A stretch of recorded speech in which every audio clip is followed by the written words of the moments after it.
Well, welcome, fellow explorers on the journey of consciousness. I am Jonathan Robinson, and we have a special guest today, which I am thrilled to have because I've been wanting to interrogate him for a long time. And his name is Sanjay Manchanda, and Manchanda. Let's see if I can say it right. But before I introduce Sanjay, I want to say hi to my co-host, Brian. How you doing? Very well, Jonathan. I'm really looking forward to this as well, and so great to meet you, Sanjay, and really appreciate your coming on the show. Yes, pleasure to be here. So let's say a little bit about Sanjay. Sanjay is a spiritual teacher, a psychotherapist, and a specialist in clinical neurofeedback and neuromodulation using current, light, magnetism, and sound. That already triggers like 100 questions for me. Anyways, his teaching is a confluence of Eastern and Western wisdom streams. He has a bachelor's in electrical engineering, a PhD in computer science, and a master's in counseling psychology. So a true Renaissance man.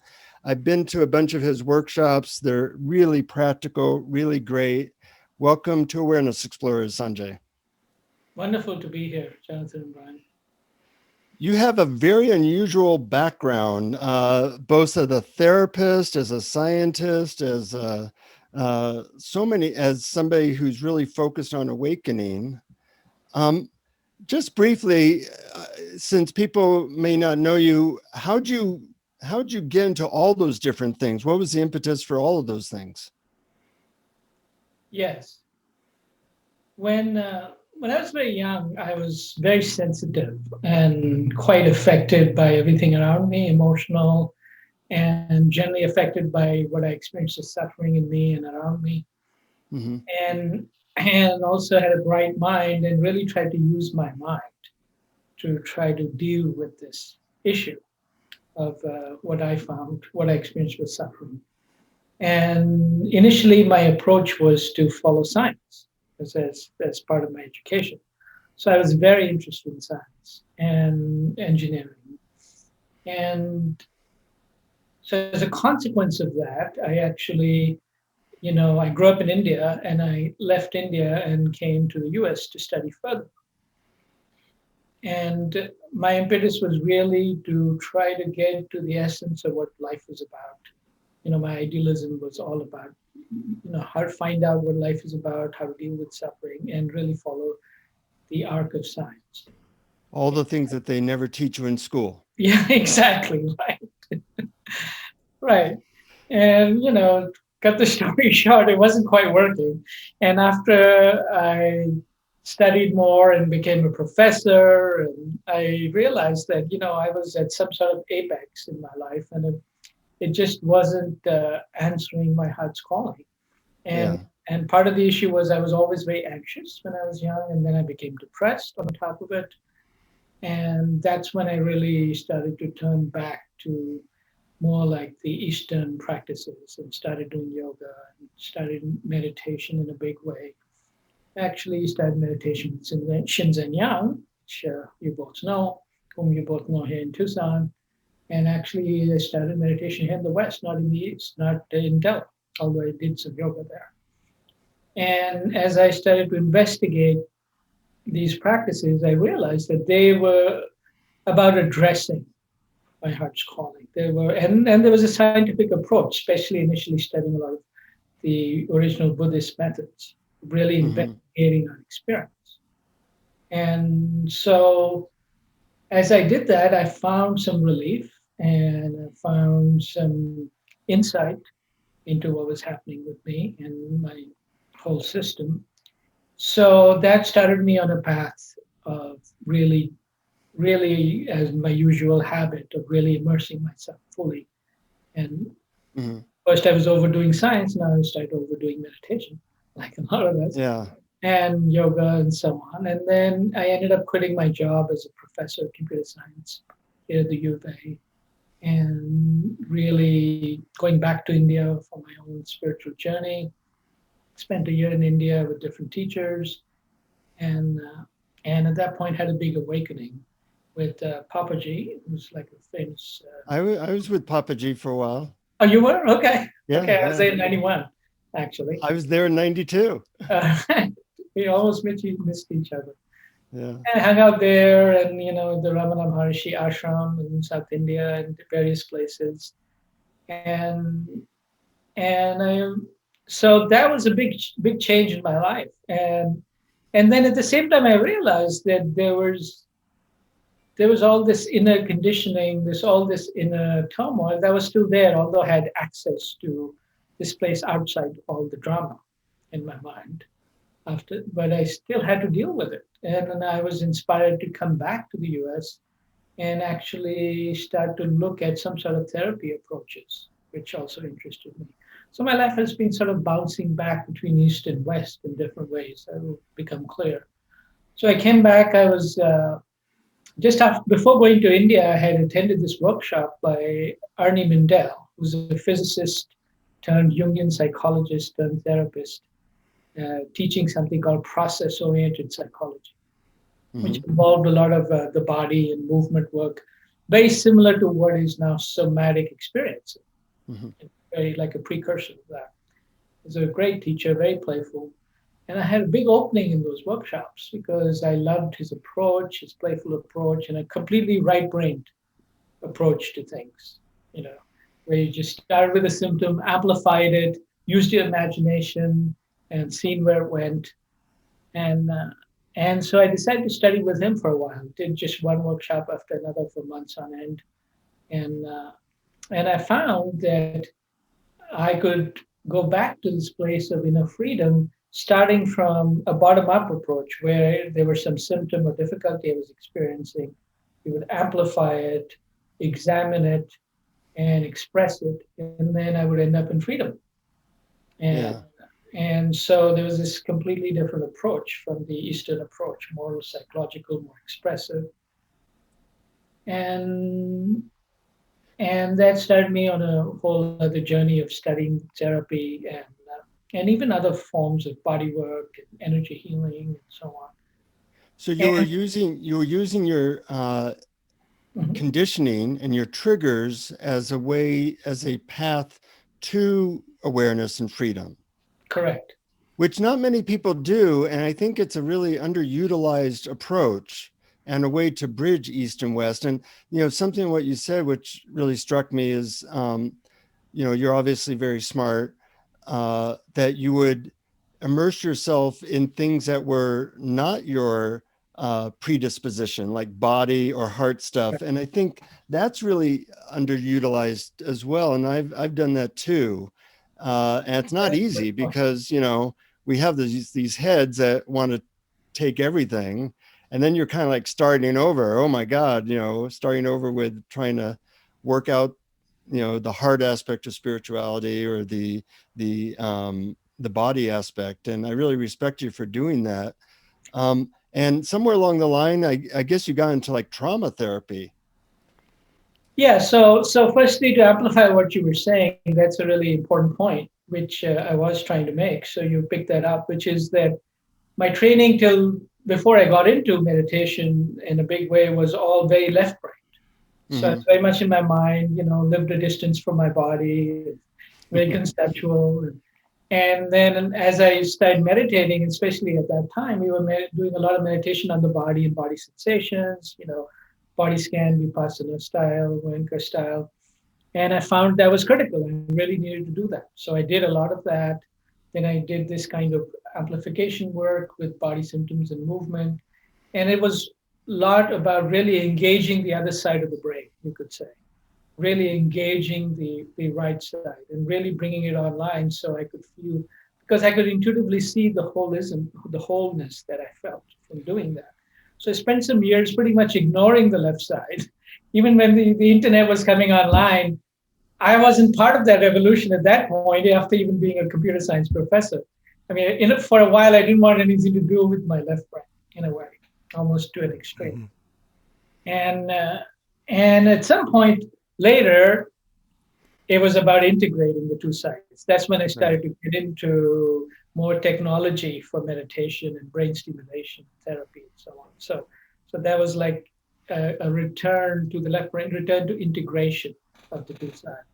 Yeah. And yeah, so then talking about what you brought up about trauma therapy, yeah, I had a lot of trauma that I didn't realize, very early childhood trauma that I needed to deal with. And so, as part of, I decided to become a therapist after some years of doing this kind of stuff. It's funny. It always felt natural when I did therapy with people. When I was a professor, it never felt so natural to me. Hmm. It's clear. And so I studied different kinds of therapy and studied trauma work. And over time, I've been a therapist for 30 years. So you can't not learn all these methods and work with trauma and understand that how integral a role it Uh-huh. plays in our experience. My wife is a EMDR therapist, and I just heard that you do some EMDR. Yeah, it's And not my specialty, but yes, uh-huh. I do. But I'm wondering, on the Buddhist perspective, there's no self, or you're trying to get to no self. And trauma is obviously trauma to some self or different parts of ourselves. How do you view that? Like, what are you working on, or what are you trying to do with these trauma type therapies? Yeah, so the way I see is that, yeah, we tend to separate therapy and spirituality, and it's kind of dualistic in a way. In my Hmm. mind, it's not dualistic, it's another aspect, non dual. It's all working with one thing. And one way to unify that, one unifying idea is that the idea of identity, which is that whenever we are suffering, it's because we are identified with some limited sense of self. Now, trauma creates that limited sense of self, conditions that limited sense of self, and it naturally gets triggered with experiences that remind us of traumatic experiences. Hmm. So, so whenever I'm working with someone, I'm always looking at the sort of the lens that I'm looking at is who's here now, which character or self is here now, and how are they defined? So one experience of trauma is that an event happens that for us, our resources in that moment is overwhelming. And there's some loss and it's overwhelming. So there's the experience of helplessness and loss as well as other emotions that arise. And typically an identity that's created is an identity around helplessness and some other negative belief about self, or more than one beliefs about self. Hmm. And so that's how I see it, is that what the trauma trigger puts us back in some limited characters or limited definitions of ourselves. And from a meditation and awakening point of view, the point is to realize we are not these limited characters. We're not limited ideas of ourselves. We're this openness that's here. So there's really, whatever technique we use, as long as it's addressing that issue and helping to release that limited identity, it's all part of one fabric. So those are just techniques, and psychology has a number of great techniques like eye movement and so on. So I am free to use any technique that in the service of creating freedom from limited self identity. And trauma work is very much in that context. So I think actually I did my master's thesis in psychology, and that's what I called it, using the lens of identity in therapy. And I think Hmm. if you use that lens, you actually have very powerful results. And most effective therapies do use that. In fact, one of the reasons that EMDR is so effective is because it understands some of this very much in the way the protocol is designed. Hmm. Brian, what reaction do you have to all this? Well, this is one of my favorite topics is the limited self and the sometimes think of it as the illusion of the separate self, and I'm very curious about how trauma creates that. Is it? I don't completely understand how trauma creates the limited identity, and is it important for healing to understand that and how that works? That's a good question. I don't understand exactly how it creates it. I mean, you can have a traumatic event and not fall into a limited identity. That can also happen. So then we wouldn't normally call it. It's not a traumatic event for that person. But it can be. People can go to war and have be in a highly stressful situation where their friends get hurt or blown up, and they yet don't have PTSD, and they could have a liberating experience even.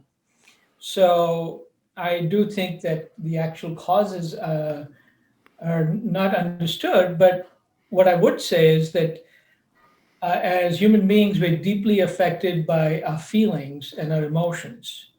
And what we feel, we tend to take to be real. So when an intense feeling arises, we naturally tend to identify with it, unless we've really learned otherwise. So that's what most human beings do. So if you're put in a situation of intense emotion or intense fear or intense helplessness, intense hopelessness, you will start to identify with it. And then that becomes an identity, that I'm helpless, I'm hopeless, or I have to be afraid. And that fear, naturally will get triggered in any kind of self-similar situation in the future. And as well as the identity then gets re-emphasized every time that's triggered, more and more fear gets triggered, then there's a natural identification with that fear, and that is the way I think that identities get created or and re-emphasized. And then how do we disidentify? You mentioned that there are several approaches for it, but for example, I mean, how do we see through that identity may not really be the real us? Yeah, so typically we have to learn to look outside the the experience of thinking and feeling, to see what's outside thinking and feeling, to look at the background that's there. And that's really the purpose of non-dual teachings, awakening teachings, the purpose of meditation, to help us to quiet the mind enough to experience the more subtle levels. And then for really the purpose of different kinds of inquiry, where we start to see what is outside our subjective experience of thinking and feeling, and and who we are in that context. And it's more subtle. In fact, if we keep looking, as you know, it's empty in a certain way. And initially, we experience this emptiness. So we have to start to look into that background, basically. Yeah. Well, I've been to a couple of your workshops, Sanjay, or many, Mhm. and what I like is that I don't know if you invented these techniques or you just learned them along the way, but you have a way to take people from the whatever contracted identity they're currently in into both uh, pure awareness or certain qualities of awareness very quickly. And I'm wondering if you can share like one of those methods, because they're pretty simple, but their simplicity makes them pretty profound. And give an example of like how you bridge those two worlds, the world of very constricted awareness and the world of freedom, openness, spaciousness, etc. Yeah, great question. Before I do that, Jonathan, I just thought of one more thing to say to Mm-hmm. what Brian asked, and then we can do that next. Mm-hmm. So, so it's a nice story of when I went to see Papaji in Lucknow in '91. At that point, I'd done a lot of meditation, and some of it had helped, but I had sort of experienced, in a way, more suffering at that point because I was kind of stuck. And and that's when I started to look at the question, who's meditating?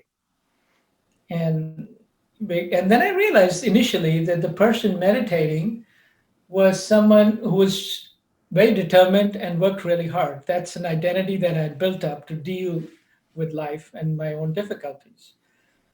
And it was in when I was in that attitude, I tightened up. There was certain tightening. So when I would be meditating, now it was in my face that I would tighten up, I would feel pain, and then I would try harder, which would amplify the tightening, and so on and so forth. And none of that was obvious to me till I started asking the question, who's meditating? And that was one level of inquiry that I needed to look at. That's what got me on the path of really, I need to ask the question, who's here? Who's meditating? Who am I?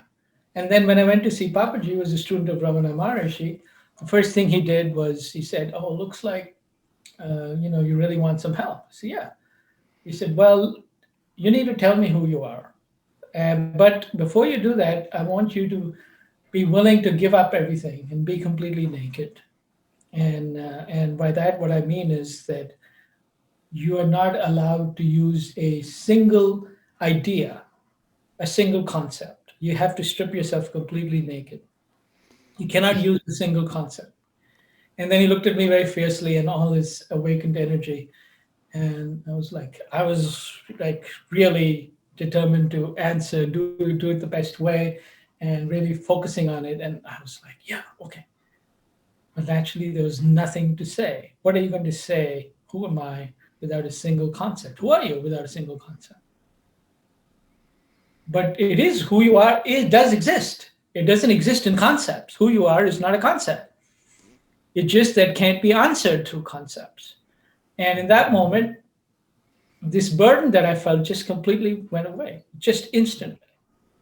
And there was this uplifting feeling that was a response to that. And we laughed, I laughed, he laughed, which would often happen around him, and we would laugh for a while. And that really opened up. That was like the opening. And there was a lot more to do later, but that was the opening. So I think that's, also completing the answer to your question as to where do we go outside that. Yeah, I love that story because, sure, of course, that we can't answer it with a concept because all concepts appear in that conceptless awareness that we really are. So it makes perfect sense. But before you get on to the next one, I just wanted to ask, so the awakening that you had with Papaji, and by the way, for our listeners, that's HWL Punja. Correct. Boonja. Yeah. Yeah. He was your later work with trauma different from that, or just sort of a continuation of something that was started there? Both. So that kind of inquiry and then hanging around with him, it was all very natural, but there wasn't nobody there did a lot of psychological work. And so, really, a lot of what I do is bring in psychological work, even the idea of projection or what happens in relationships. How do you project different qualities on the teacher? Different things would happen in relationship with him, which actually caused some problems, but people were not aware of those things. Typically in the East, we didn't talk about these things. Right. So those ideas have been very valuable contribution of Western thinking. And so having trained in both, I'm very interested in using both ideas. So at the same time, see, when you're doing therapy, there's a lot more focus on going into your feelings, going into your experience, your emotions, looking at your relationships and projections in relationships. And there isn't necessarily a lot of focus on letting go, of stepping out, of disidentifying. In the Eastern approach, it's all about stepping out, stepping out, stepping out, and maybe denying or spiritual bypassing, as they say, or not looking at what needs to be looked at. And both are important. Yeah, we often use the analogy that it's like two wings of a plane. If you just have one wing, you go around circles and then you crash eventually. Right. Right. So it's great to have both sides of the coin. Yeah. So I was smiling as you were talking about Punjaji, just because I had similar experiences with him, and it brought back those memories. All right. But going back to the question I had, because people don't always get what it would look like to have a quote therapeutic technique that's focused on a character transition into an open, spacious awareness. And I think of you as being a master at having methods like that. Right. So if you can talk about that, that would be interesting. Yeah. So those are typically methods that I've developed based on, my wonderful teachers, mentors, and other things that I've learned along the way. But it's my, combination of the knowledge that's been gained. So yeah, we could look at a method. So let me talk about it first. So one way is we can start looking at the psyche as different selves or characters, as is now popular in something called internal family systems. Originally, I trained in voice dialogue, which was taught by Helen Citrustone. And the idea that we can look at these different locuses of identity in ourselves, because there is no singular self, there is actually ultimately no real self. And so the locus of identity is constructed and can be thought of as these different aspects, like different personalities in ourselves. Hmm. So we can have the inner child, the inner judge, the inner critic, the inner artist, and the inner controller. However, we decide to split the pie, it's relatively arbitrary, but certain natural divisions arise in the psyche. So we Hmm. can think of these characters that show up, and then in a psychological work, we might actually interview a character and say, okay, how often do you show up in this person's life? Who did you learn from in their life? What feelings do you normally connect with? What do you believe about the world and about yourself, and so on? All useful stuff. And what we'll look at from a identity awareness awakening perspective is to complete the realization that you are not this character, that you're not limited to this character, you're not limited to any character, you're not limited to this character, you're not limited to the shadow character, maybe the one that's the opposite of this, that's also in there. Hmm. And your identity is not limited in any way. So we can do a technique that goes both ways. It goes little bit into investigating the character as well as into releasing the identity from that character. Okay, Yeah, so we can do that. Actually, we can go through that kind of exercise right now. that sounds great. Okay, so there'll be two steps to this exercise. The first step is connecting with the character, and the next step is releasing identity with it, as well as going in and out of noticing the process of identification with it. So the first step to connect with the character, we'll try a couple of different ways. So just take a moment, whoever's watching, and you guys can close your eyes even and just pay attention to your body and the mind. And we'll ask the question, who is here now? And the answers we're looking at is which character is here now, if any. You don't have to find one right now. There's more than one way to do this. If there was a character here right now, who's here now? And the way to answer it that's useful is to just think of it as answering as someone who, like someone who is feeling sad, or someone who's eager to get the answer, or someone who's excited, or a child-like character, or a critic, someone who's skeptical. So any such answer could appear. Someone who's in pain. So which character is here now, if any? And then another way, so that's a good way to get into it. Another way to get into it, if you're not clear about anybody here now, because you're neutral or something, then think of a time recently when you felt triggered in a situation. So you can in fact do both and choose one for the later part of the exercise. So think of a time when you felt triggered. Notice the feelings that came up for you, emotions or thoughts connected with being triggered. Like maybe you were angry or hurt or frustrated. And notice where you feel that in your body, what kind of thoughts that go along with it.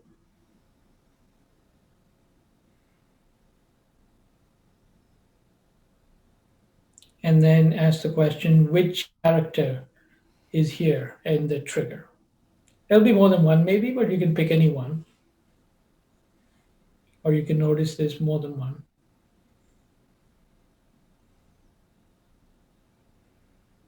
So, so just take a moment to then pick a character that shows up for you. Just sitting here in the moment, listening to me, be the one. And once you pick that, invite yourself to have an image of it, if possible. If not, that's fine. But what would this character look like in your mind's eye in this moment?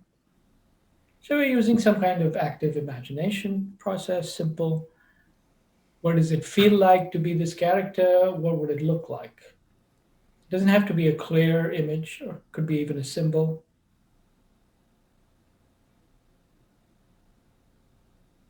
Does it look like you, or a dream character? Could look like a character in a play or a comic book or some other person you know. All right. And then once you have this,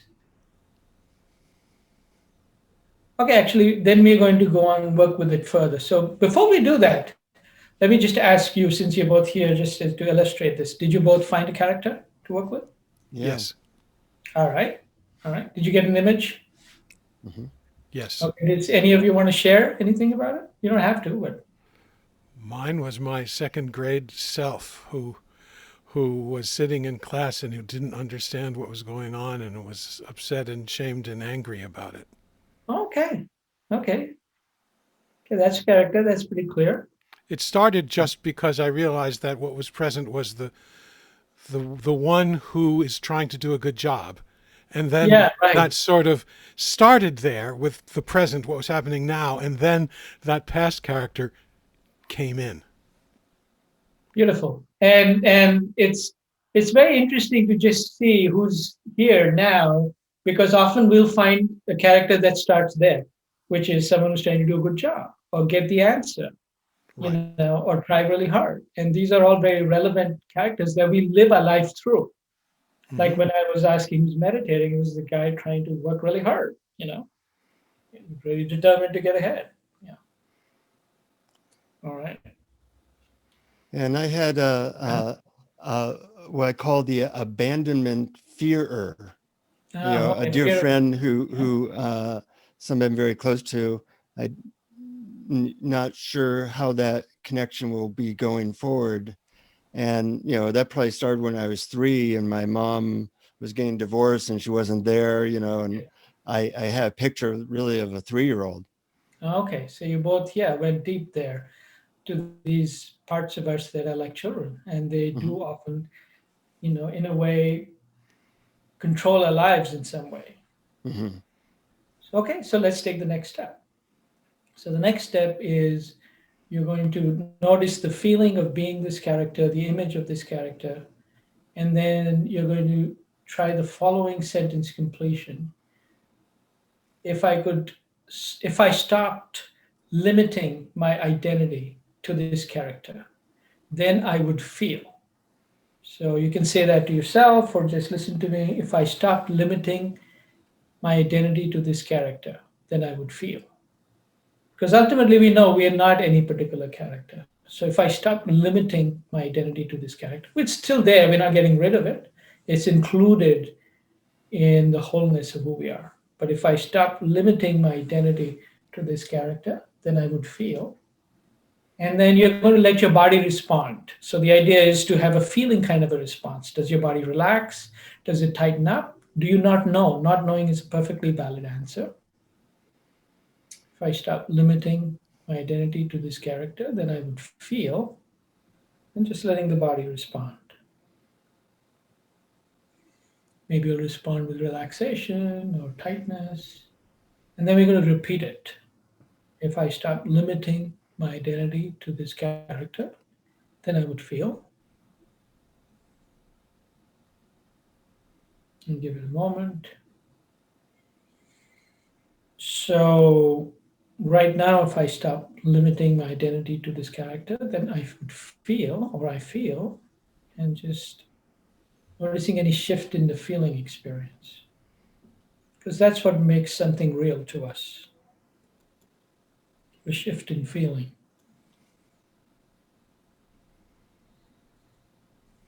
I don't know. And if you don't know, then the invitation is to relax into that. If I could relax into not knowing how what I would feel or who I would be, then I would feel. Just relax into not knowing, then I would feel.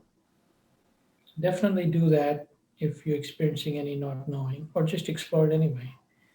If I could relax into not knowing who I am, then I would feel.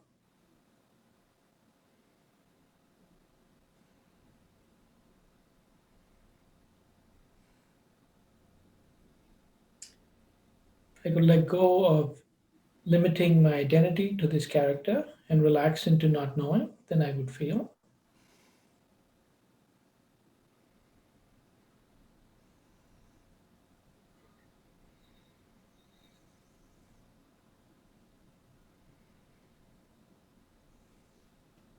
And then take a moment to explore the opposite, which is to say to yourself, I have to limit my identity to this character because I have to be this child because, or I have to keep limiting myself to being this child or this person that wants to do good, whatever you choose. I have to keep limiting myself to this character because, and just say the first thing that comes to mind. Don't censor it. Speak like a child. Doesn't matter what it is, even if the answer is I just have to, or if there's a reason that shows up, your mind will supply the answer. It's the sentence completion technique. The mind just, the unconscious just speaks. I have to limit my identity to this character because, and repeat.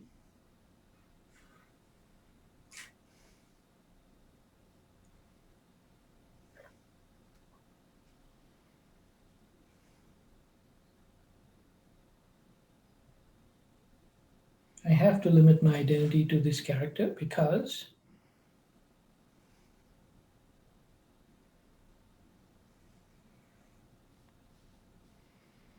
and once more, I have to limit my identity to this character because, and then we'll finish up with, if there was a letting go of identity with this character, then I would feel. If there was a letting go of identity with this character, then I would feel. And this time we let the body respond.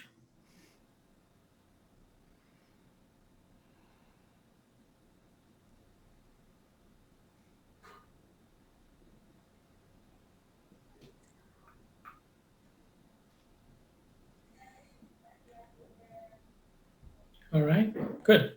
So we'll pause there. So I'll point out a couple of things that I did there and why I did them in a moment. So, but before we do that, how was your experience? Brian? Oh, it was a very, yeah, it was a great experience. It was very vivid. I got really good answers to both of those questions. I don't know if you want me to go into detail or just. Just a sentence would be good. Like Um, get some insight. Did you feel some opening, like from asking? I absolutely did. I mean, the first question about what if I had to stay in that, or why would I have to, Right, right, was like because I don't know how, right. or That's a typical. or because then I would let my parents and teachers off the hook, you Right, know.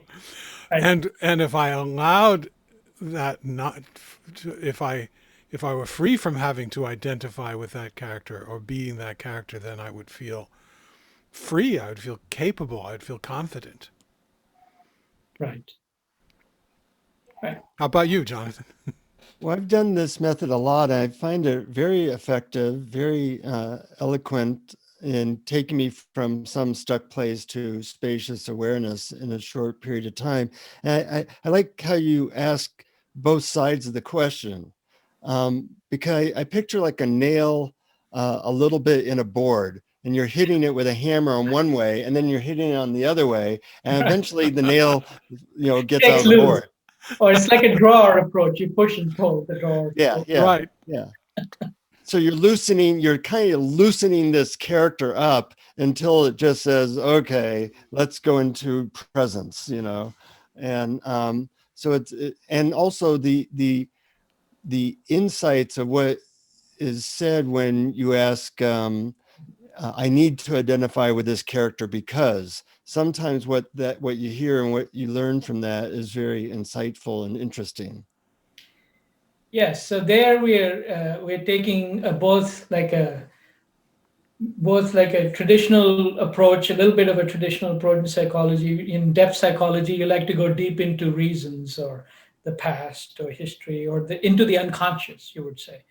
So I'm using a simple technique in therapy, the sentence completion technique, but really focusing on the issue of identity because we understand from a spiritual uh, and teaching and understanding that that's so critical. So Yeah. being focused on something important, but it's also sort of digging into the unconscious just a little bit, not a long drawn out analysis, but just a little bit digging into the unconscious, Hmm. and which allows things to open up into awareness. And then the other is maybe a more positive psychology technique of going into the site of letting go and seeing what that would be like. So we're taking both, again, it's kind of non dual, we're taking both sides of the coin. And And it's so, also actually a known, and now coming to be known in trauma work, where you don't want to go too deep into the experience of trauma to avoid re-traumatizing the person, and you want to provide them resources. So I'm somehow using those ideas in here in a very clear way around identifying and disidentifying, and Mhm.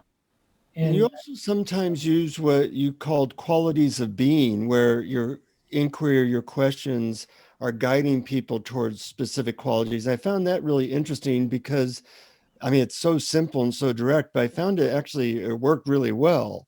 I'm wondering if you can say something about that. yeah, that's a whole other aspect of the work. So this is a whole body of work. We can talk Yeah. about different aspects of it. And the qualities of being are what in psychological work you might call resources or something like that. But it's not exactly the same, but similar idea. Well, quality of being is, if you think of a character as being more like ossified or having some sort of fixed strategy of operating, like I always have to do my best, or I always have to be vigilant because Mhm. that's going to help me to survive. And so it has this emotion, this contraction in the body that's typically caught up with it, and a strategy that's fixed. Now, as you release those things, as you release your identity from that character and release the belief system, then that you have more strategies available for getting what you want or functioning in life, and you have less emotion, fear emotion, and anger emotion tied up in that character. So what's left? What's left is more just beingness. But if you still look at it from the idea of these different functions, which characters represent these different functions, they're merely more like qualities of being. So qualities of being would be like uh, um, presence, or even power and agency, or loving kindness, or wisdom, or guidance, or and so what we find is these characters tend to dissolve and become more formless, and what's available is these qualities of being, value and worth, and uh, and so we can start to understand that if we've gotten disconnected from, for example, our sense of value or worth or love and these different qualities, then these characters have these strategies to somehow reconnect, and we want to be able to reconnect from the inside to these qualities of being. And do you do that by asking questions, or do you fake it till you make it? What's the process of where people start to tune into these higher qualities? Yeah, so you initially you may just work with, say, disidentifying these characters, or really looking at the belief, like a negative belief about yourself, and releasing that.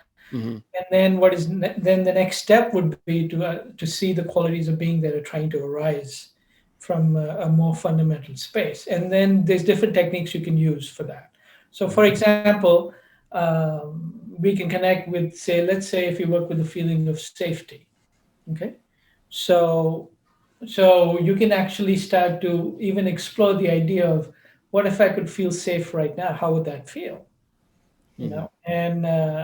And so it's really that all these strategies that I'm using to feel safe, and while it's completely an inside job, as they say in spirituality, right?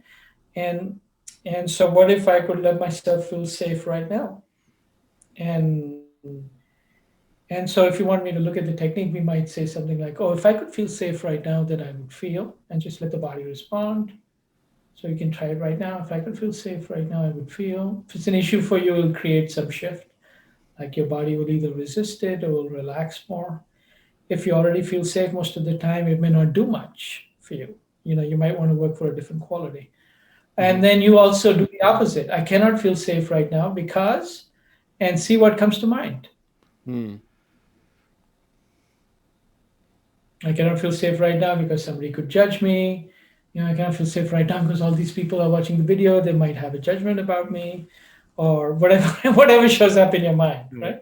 And then And when you say those things, often they're so ridiculous, so you realize they have no basis in reality. So it's kind of easy to let go of them once they're expressed.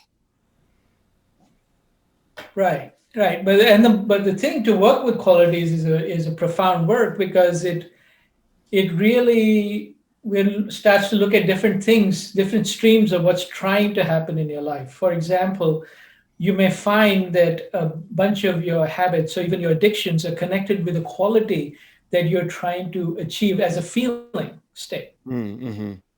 For example, I gave an example of, like, I looked at my addiction to sweet things as trying to reconnect with the sweetness that I naturally had as a child. That's like a natural part of me, but got disconnected because of a lot of inner judgment and other feelings of being unacceptable.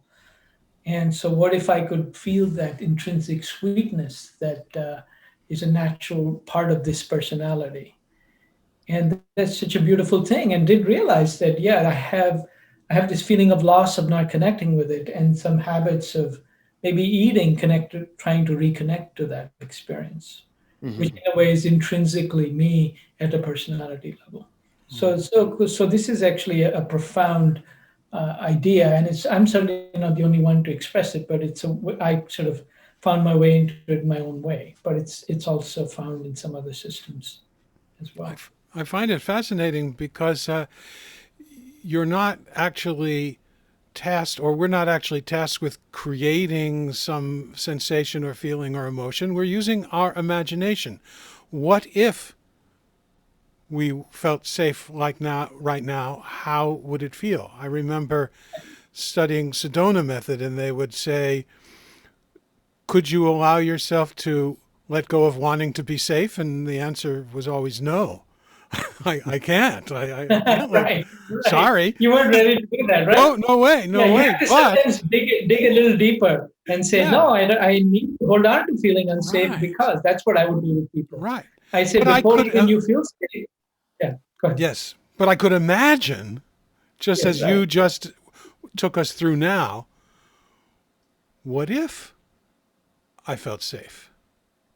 What would that be like? No pressure. Yeah. There's two sides to that as well. So that's a good point. So in fact, there's a form of therapy that does that kind of questioning more, a brief therapy form, which has, something called the miracle question, which is the embodiment of that idea. That if a miracle happened and your problem disappeared tomorrow, imagine you're there, a miracle has happened. How are you feeling? you know Uh oh, I'm feeling great, I'm feeling positive. What would you be doing? So yeah, it uses the imagination, paces you into this new state. And then the flip side of it is also, but even that can be limited, because your system is like going to rebound and say, hey, wait a minute, what did I just do? I tried to let myself feel good. I'm not allowed to do that. huh. And you'll go back.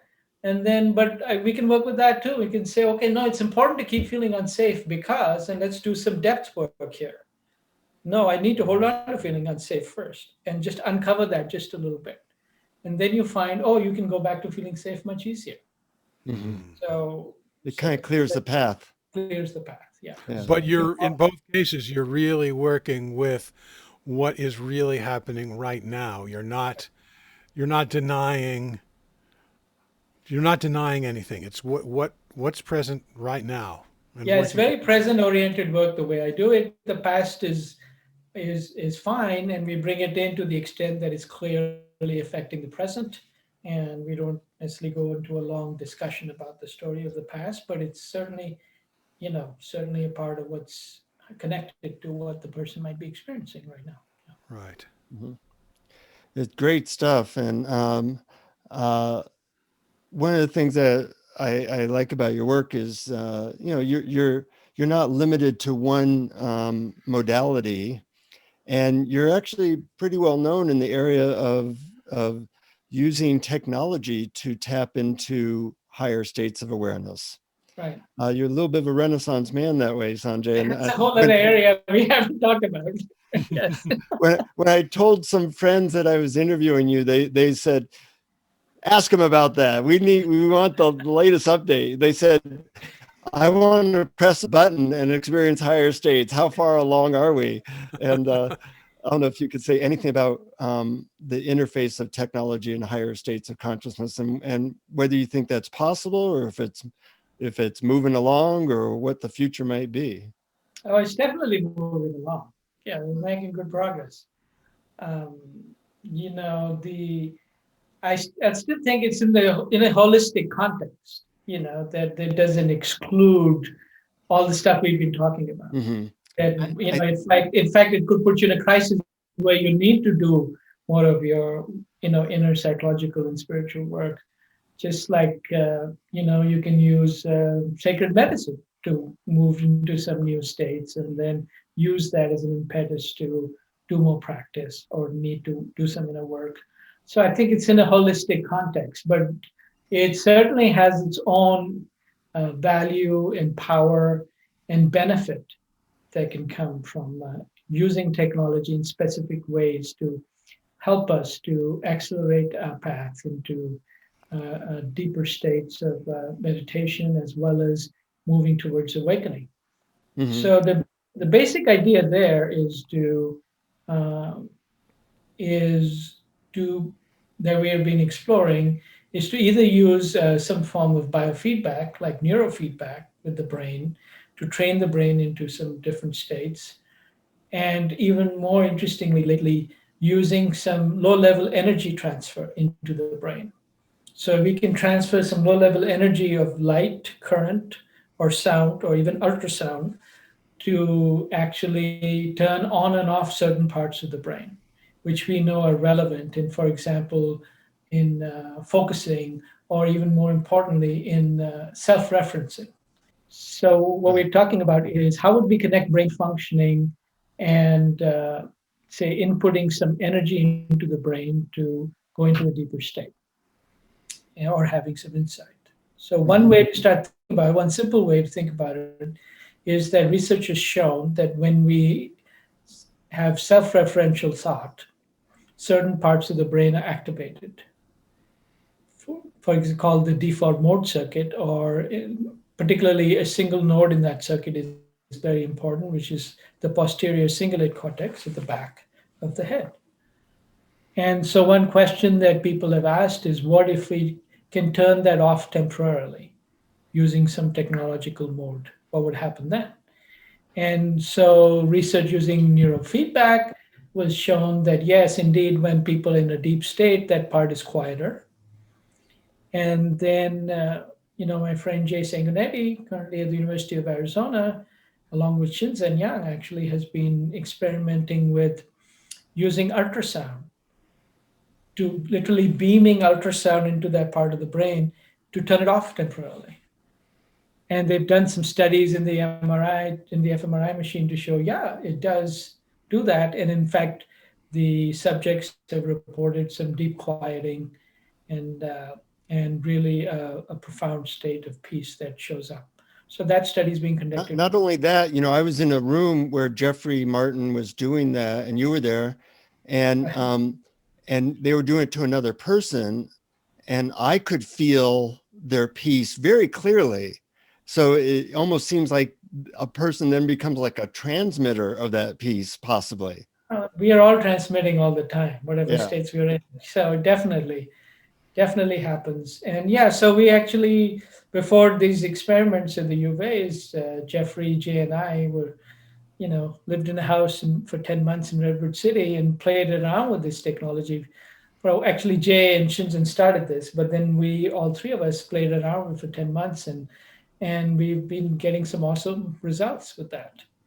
So, so that's one way to do it. I've also been using infrared light at different frequencies and seeing what the effect is of helping the brain, in training the brain into different frequencies using infrared light, that you can shine infrared light, goes through the skull, and then whatever frequency you use affects your brain and helps it to enter certain states of consciousness. And so, in fact, that's the study that I'm starting in a week, is to, with long-term meditators, to give them infrared light at these high frequencies and a combination of frequencies. And we're seeing that people can get into deep states of meditation doing that. Do you think these things, I wrote a book called The Technology of Joy, and it talks about different brain machines and gadgets and such. I think people sometimes get unrealistic expectations where they think, oh, well, I can someday get one of these things and I'll become an enlightened person. Do you think that these things do more than, say, sacred medicines, where they can potentially give you more than just an experience? Yeah, I don't know the answer to that. I mean, typically, whenever you do a session, you're going to have an experience. And I think that at this point, I would say, yes, it is an experience.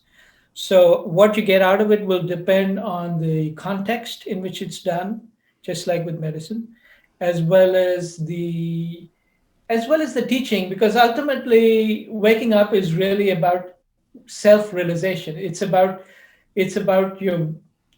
seeing something about yourself. So putting in a deep state, that can happen naturally, but it just works better if there's someone can point out to you, this is what's happening, this is what we're planning to do, this is how it works, and look what's happening to you, and look at how it affects your life. So it's just going to work better like that. Yeah, I like how you said it's best if it's in a holistic context, Yeah. that you're not just, zapping people's brains. Yeah. Yeah, because even you can get into a deep state and get really confused or afraid. So, yeah. Mm-hmm. I imagine another danger of it is might just be conceptually. If you think of it as awareness or universal consciousness is something that's not in the brain, but the brain appears in awareness. It might be tricky if we start thinking, well, I'm going to manipulate this part of the brain to create this experience. Does it lead us away from that experience of universal awareness in which the brain appears, or can it lead us toward that? Yeah, both. It depends on if you start getting attached to the idea, one side or the other. Mm-hmm. It's really, yeah, ultimately, a lot of our deeper understanding of consciousness has to do with being willing to be in the unknown. Mm. And I think that's just so much fundamental. So technologies are just tools. And again, I think like a discussion like this is important. It's really my recent work with people doing self-inquiry, and even with myself, really has a lot to do with how we're approaching the unknown and the power of that. So I think that's really important. It's important to come back to that. And if you can use technology as a tool in the context to really speed up things, that's great. But I see it in that context. It's not as the number one thing. Mm-hmm. Actually, we're talking about the unknown, really. And what now? Here's a tool that's going to somehow help you with that. That's that's the way I would think. I imagine it can also work by sort of eliminating some of the obstacles to the unknown, some of the veils Exactly. that we naturally have towards to seeing the unknown. Right. Yeah. Yeah. And then you enter more of what is, at least to you, is unknown. It's an ongoing process, and then see what falls out of that for you, what gifts come, and then there's more mystery to actually to welcome. Yeah. Great stuff. In a certain way, I feel like, and Brian, you might chime in here, that what Sanjay did earlier, we can edit as the meditation. That's fine, but Sanjay, did you have another meditation plan that was different from what you just led us through? No, no. I mean, I can always do more, but no, that was fine. That's great. Yeah, I think that would make a really good meditation. You might have to just take out the part where we give our input, but that shouldn't be too hard. So I can edit Well, around all you that. can decide. You can even leave it in, which helps Yeah, people yeah, to see it's working. yeah. It's up to Mm-hmm. you. Mm-hmm. Mhm. So, just a last question for me, maybe a last question for Brian. What's the cutting edge or exciting for you now in your path? You've done so much. Uh, what's your leading edge currently? Okay. Yeah. Let me. If you want me to do a meditation that goes more into the unknown, we can do that too. It takes 2 minutes. I'd I'm love it. game. Yeah, Huh? let's Yeah. do it. Why don't we do that? Then we can answer this question, and you Okay. can edit that if you want. Uh-huh. Great. So since we are talking about the unknown, the so here's a simple way to start to explore it using the idea of direct inquiry. So just start with trying to answer the question, "Who am I?" Or I'll ask you, "Who are you?" And then just see whatever answer comes. And we're not looking for the right answer or anything at all like that. Anything you can say in your mind. Who are you? And then once more, who are you? And then very quickly, the next we're going to go further and deeper by asking the question, who's being aware of the answer? Who's being aware of the answer? Or who or what? Who or what is being aware of the answer? So you could get the answer as an image, a feeling, a word. Typically, these are the sense modes that are operating. So notice that any answer you gave came with a feeling, an image, a word, or some combination of those. And then the question is, who's being aware of those answers? Who's being aware of those answers? Or what is being aware of those answers?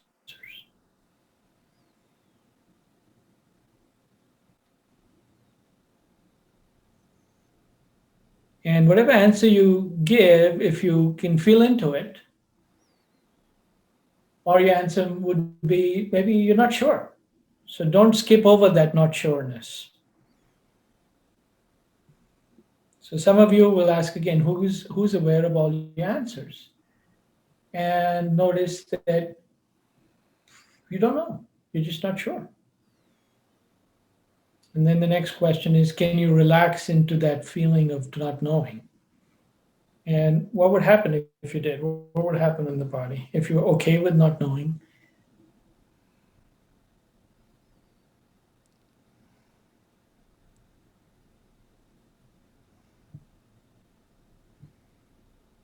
So that's like a quick way to zoom out and get to not knowing. This is absolutely one of my favorite kinds of practice. It, for me, it reminds me. Rupert Spira often quotes Rumi, and he says, "Down and down and down in infinite rings of being," because it's almost infinite. I mean, whatever answer I come up with, there's something that knows that answer.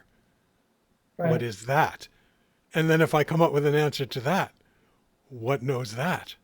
And Right. it's really infinite until there's no words or concepts to possibly Yeah, ascribe that to gets it. you into the unknown pretty quickly. Yeah. Yeah. So anyway, I don't know if we didn't give a lot of context to that, so you may not want to include this, but anyway, it's there in case. I will definitely include it in the podcast. We might even have two, Two Sanjay meditations. two Sanjay meditations. Yeah, It's so either way. it's So what were you asking, Jonathan, about cutting edge or something? Yeah, for you, you're not somebody to rest on your laurels, Sanjay. So I know that there's always something you're probably especially excited about or pursuing at this point. Yeah, I think what I'm pursuing right now is some research with infrared light and meditation, Mm-hmm. and really looking at how different frequencies pulsing the light at different frequencies affect our states, and how much progress we can make by doing that. Infrared light has also a lot of beneficial effects in the brain, so it's really helps the brain to have more energy in general to function. But then using different frequencies have powerful effects, and I think it's a relatively unexplored territory. What happens if you pulse the brain at 1,000 hertz? Hmm. Yeah. Not even the kinds of frequencies that are talked about in the past. Right. Like theta and alpha and so on. And the other part of what's really exciting is, to me, is more mundane, which is how to how to make this kind of work and teaching more accessible and available to people. That for me is a whole interesting project and discovery. So Yeah. it's really much more practical kind of stuff. And so Well, I really important. I Yeah. appreciate that practicality, and it is so important in this day and age when so many people are having a hard time. Right, Well, this has right. been And for me wonderful. personally, it's a challenge. One more thing is, personally, it's been a challenge because I tend to be very shy. In fact, don't even have a website. I've kind of hidden out for many years, but I decided to come out of that shell and start to talk more and do more public work and do more teaching. So we'll see where that takes me. Well, I, for one, am very grateful that you're doing that because I learned a lot, and I'm so thrilled that I get to, expose our listeners to you and your thoughts and your practices. And I think it's really important, as you say, to make it more accessible. So I'm grateful to you so thanks for coming on the show and sharing all this with us. And although he doesn't have a website, he does have an email address, which I'll mention to get your stuff out there if you want to contact Sanjay. It's Sanjay Manchanda1 at Gmail. I'll spell it SanjayManchanda, the number one, at gmail.com. Yeah. And there's a second email address, sanjayman@mail.com, not Gmail, just mail. Sanjayman, SANJAYMAN @mail.com, mail.com. And good luck on all the work you're doing. I know that's really cutting edge. You're helping people, and the world needs all the help it can get. And it's nice to hear that we're using both science, therapy, and the East to move this boulder forward somehow. And hopefully we're doing that for our listeners. And if you like this stuff, visit our page on patreon.com/awareness explorers. We give a lot of free goodies if you want to send us a small donation as little as $1 a month. And we'll keep bringing you good stuff and good people like Sanjay. Any last words, Brian? No, I just want to mention since you mentioned Patreon, that we're very happy that this podcast is free to all on YouTube and all sorts of channels. But of course, it's not free to have a web hosting and podcast hosting, so it costs us a little money. So it's not like we're happy that it's free, but we're also grateful for our supporters as well. So Sanjay, I look forward to playing with you on the different Zoom things that we do. And I have a better understanding of your work, and it's really added to my life. So thank you for Thank you. And I'm so happy to be here. And thank you well, both. I really friends. appreciate being here talking to you. That was fun. Yeah, it was fun. To our listeners, always remember, keep exploring. Keep exploring.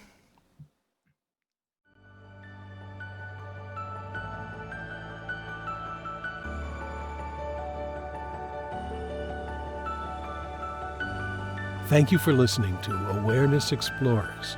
To learn more, you can check out our website at awarenessexplorers.com. Please subscribe to our podcast on your favorite podcast app. We'd love it if you would post a review. And please share our link on Facebook and with family and friends, because knowing yourself as awareness is the greatest gift you can give yourself or someone you love.